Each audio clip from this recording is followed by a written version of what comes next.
Welcome to Outback Outdoors. Make sure you like, subscribe, and click the alert to stay up to date on all our new videos.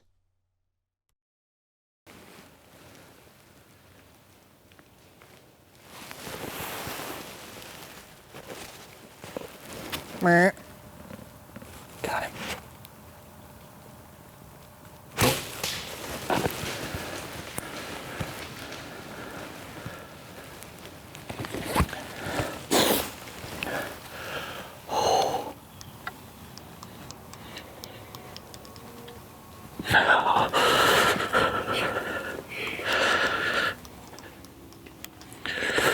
Why'd you look at that footage? Let's look at that footage. I'm gonna go on and see if I can pull up on Google Drive the trail cameras and see if I can find that guy. I think I know which one he is. I'm freaking shivering and I was not cold prior to that. I was not. Get a little coffee. Might sit here and shoot a doe. Oh, that's good. Oh, that's good.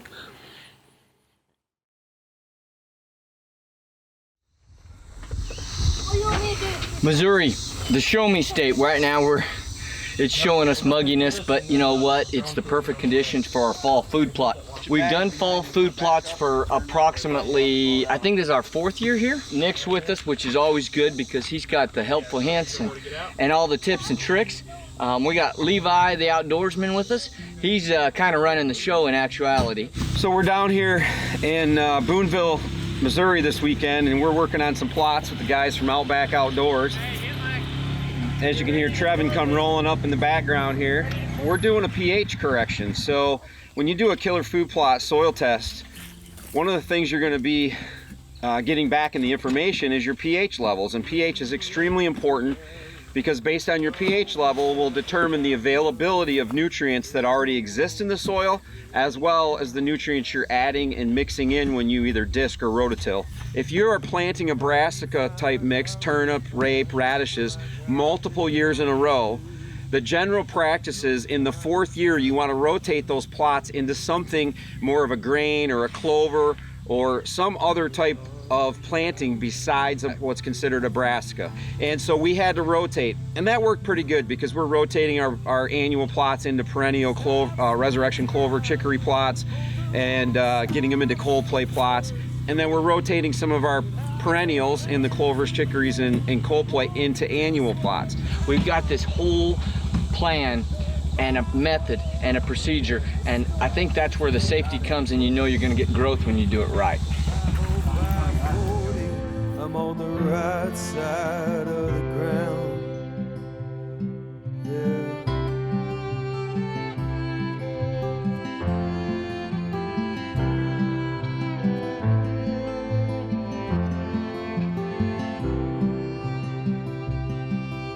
And I build it up so high only to fall back to the ground like a thief. You stole my heart without a sound.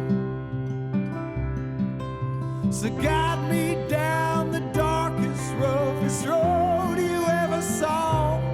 Maybe one day I may learn a better way to fall. 'Cause I've spent time on the wrong side of a church door, and I've held hands with the devil into more than just one town.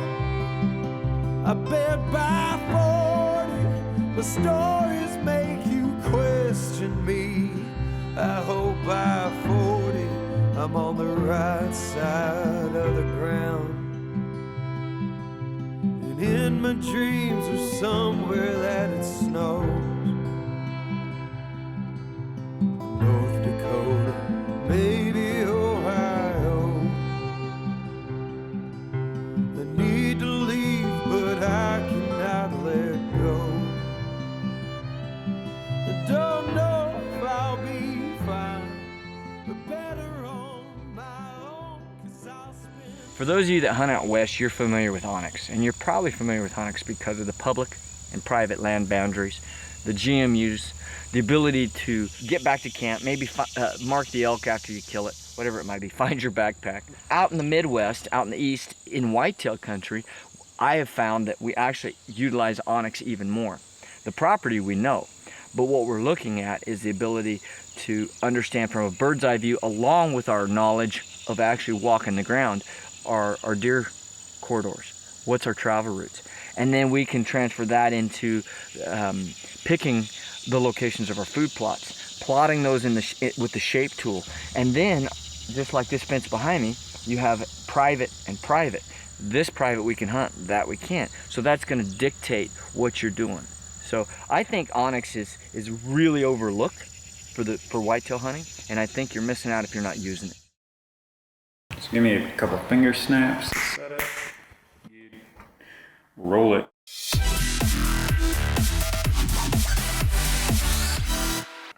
I use the same vanes on my micro diameter arrows as what I use on my standard diameter arrows. The only time I change the profile of my vanes is if I'm shooting a fixed blade broadhead or mechanical. If I'm shooting a mechanical broadhead, I can get away with a lower profile vane. But if I know I'm gonna be shooting a fixed blade broadhead, I need to go with a higher profile vane to give me more steering in the back. Every arrow has a spine, and that dictates the way that the arrow flexes as it leaves the bow. Some companies like Victory do a digital spine alignment and print it on the arrow, so that when you're building the arrows, you can fletch them with the spine alignment and have more consistency in your flight. It's also important that your arrows weigh the exact same. Companies like Victory will do a match set to where each dozen arrows is matched within 0.5 grains so that you have more consistency in flight.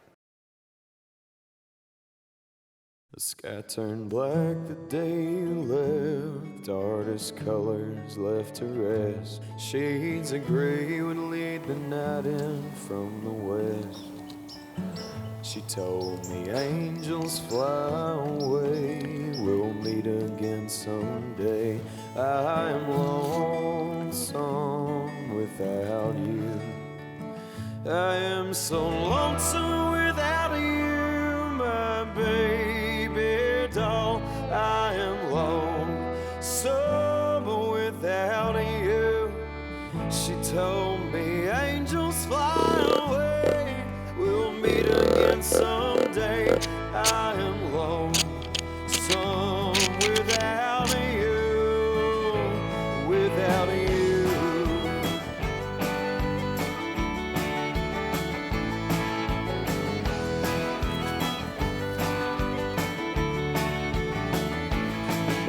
Tried to hide my pain, yet I'm walking in the rain. I lost my light to look in darkness.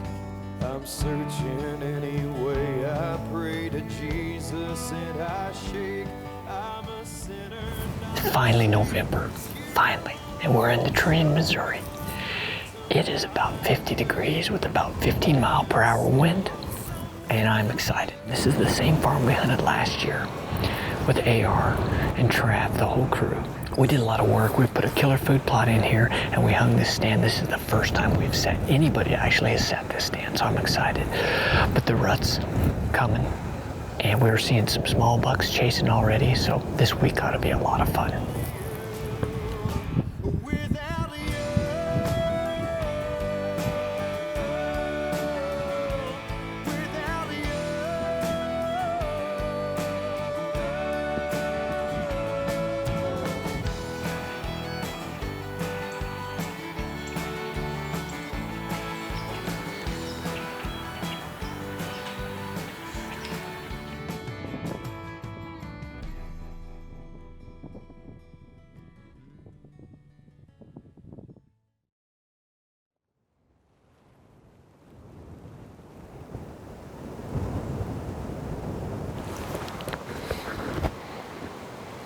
That's a young deer, though.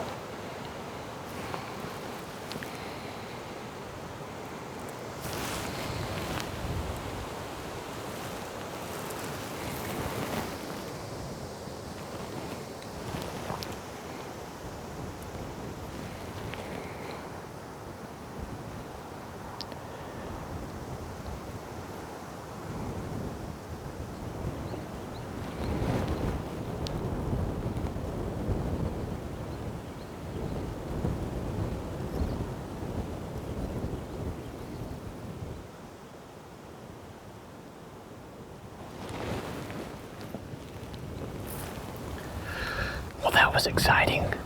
We're getting some action. That's the second buck in probably the last 15 minutes.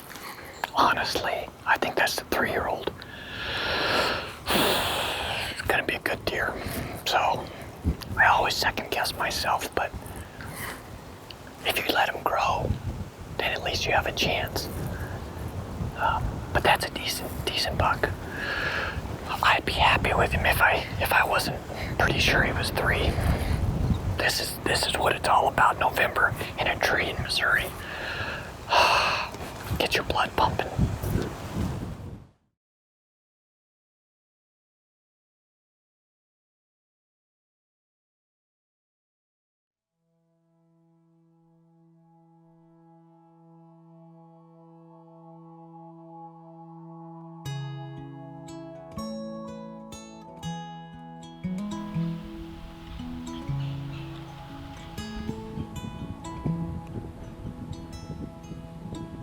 We are in Missouri hunting whitetail, and it is the rut. I mean, finally. Wouldn't you say, Trev? Yes, I would. 2 or 3 bucks chasing this morning. There's pretty good action, no grunt. Didn't hear any grunting or anything, but they were on their feet moving. Well, this is what we wait for all year long. AR, set the scene so they can get a picture of where we are. Well, we're here in central Missouri. We're about 10 miles south of I-70 and pretty close to the little town of Bel Air. That's where most of the ground we're hunting is. Let's talk about the farm that we're hunting and the history you guys, you two, Trav and AR, you have with this place as far as growing up in this area. You guys know it pretty well. You know the family that owns it real well. But this farm is, what's the acreage on this farm? Well, Ravenswood, I think, is right at 2,000 acres. It's got a lot of ag, and we're hunting the timber and the field edges. And what's fun about this is it's an all-year obsession. Whitetail's definitely something that is different in the fact that you're hunting that buck, that might not leave 2 square miles his whole life. Right. What I really like about this area is the structure. You do have some broken cut, you have some draws. I mean, some of those cuts are pretty deep, big stands of timber. And you guys have been hunting this area since you've been hunting, probably. Yeah, basically I've hunted probably about the same amount of time as AR has, really. I can't even remember when we first started.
Sang like a sparrow to hill. Our fights as Parliament smoke would come alive like an M16 held by a juvenile, just trying to get home.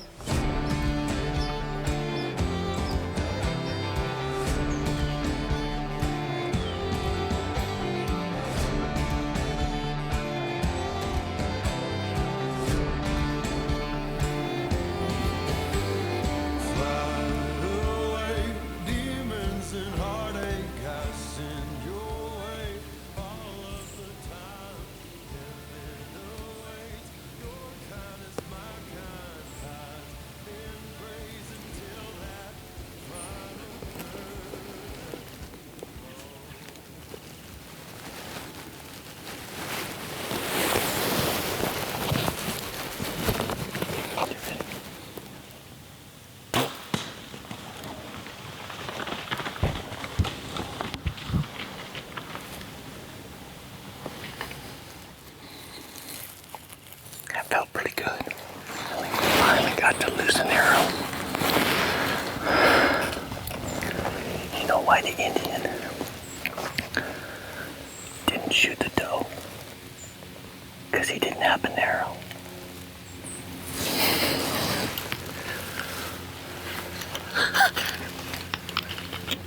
Usually, we wouldn't necessarily, it's a really good spot, we wouldn't necessarily shoot does because there's a lot of bucks in here, but I'm an equal opportunity bow hunter, number one. Number two, Wasp just sent us their new broadhead, hasn't even been released yet. And I got a chance to spin them up, make sure everything was right. And they asked me if I would give it a try. What better way to give it a try than a doe at 30 yards, quartering away in November?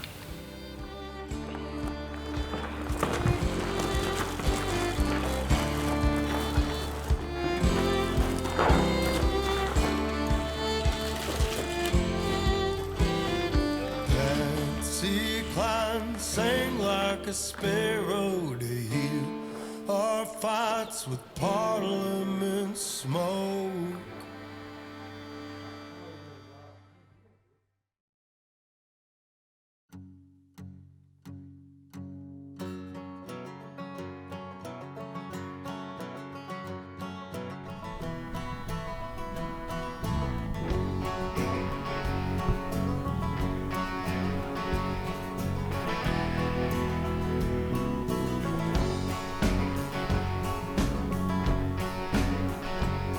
All the hills turned black as the boy cracked. I heard a laughing in the woods behind my back, and knew the devil was playing hide and seek again.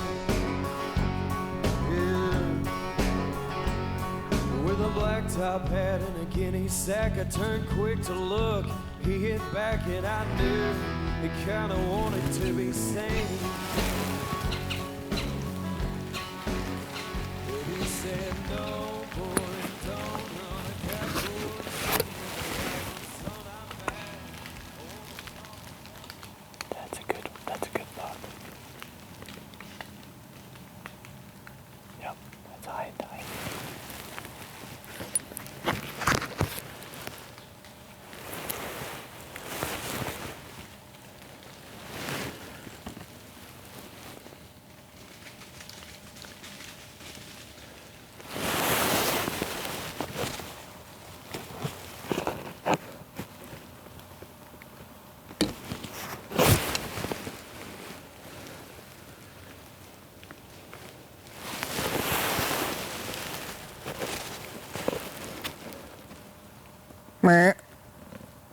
Got him.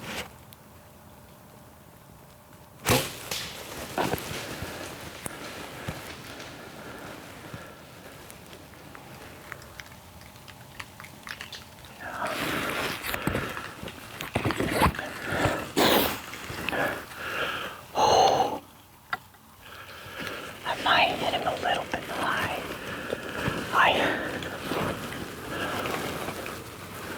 That's that high. That high almost comes together like that.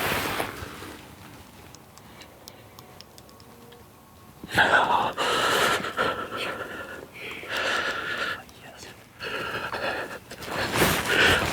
I'm freaking shivering and I was not cold prior to that. I was not.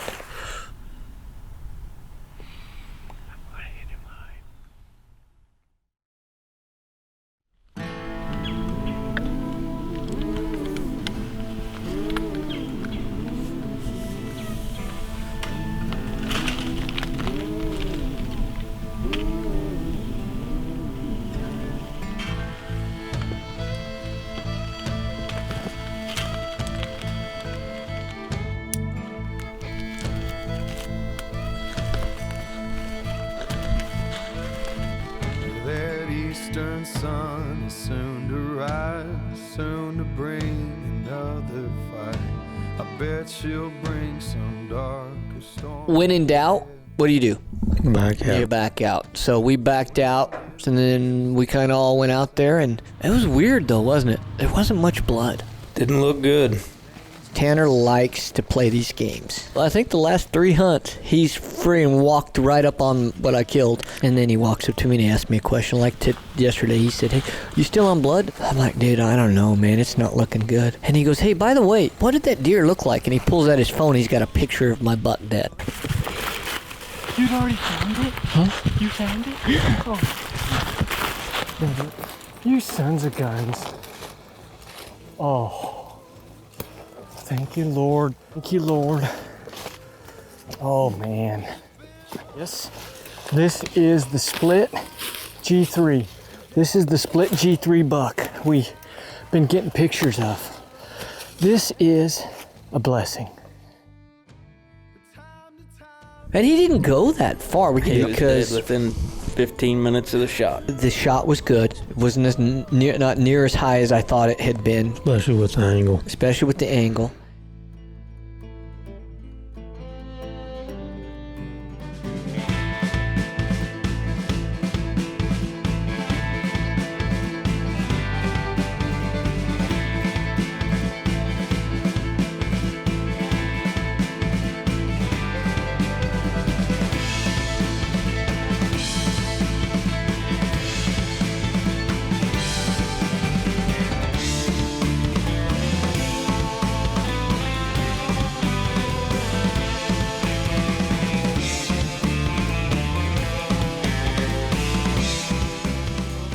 And as always, thanks for listening, and we want to encourage you to find your wild, whether that be your grandpa's, your uncle's back 80, or maybe it's the Rocky Mountains. Maybe you're in the West and the Rocky Mountains is out your back door. Find your wild. We want you to go out, embrace it. God bless. We'll see you down the trail.